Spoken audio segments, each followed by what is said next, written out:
to talk a little bit about Pierre Gasly signing with Alpine for another 3 years. This was reported during the Italian Grand Prix this past weekend, and it really shows kind of the state of play with drivers and teams in Formula One, and I'll explain why.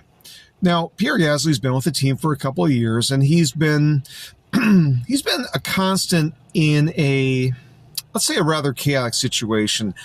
Alpine has had a lot of upheaval with respect to drivers, and their form has slipped. They've gone from a decent team to being a team that's struggling. In fact, they are probably going to be 9th or 10th in the Constructors' Championship this year.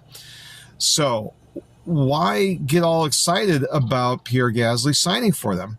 Well, I think it shows a couple of things. First of all, the top seats at the top teams are not available. The teams like McLaren and Mercedes and Ferrari, they're locked in for the next couple of years. So their lineups aren't going to change. So no room there.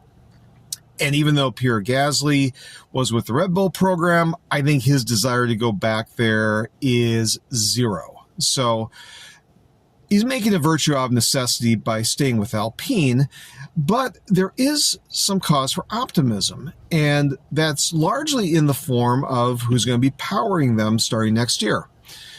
It's reckoned by many that the Renault power plant is down anywhere from 20 to 40 horsepower compared to the other power plants. So they're at a power deficit. Last year, their car was overweight. I think this year, their car is not overweight, but you know what? They're not really producing the best vehicle right now. However, they get Mercedes power next year, and the chaos that has been going on over the last couple of seasons looks to have been abated, or at least it's not as bad as it was. So what that tells me is that Pierre sees that this is his best opportunity to stay in Formula One, earn a good living, and do something he loves to do and he's good at.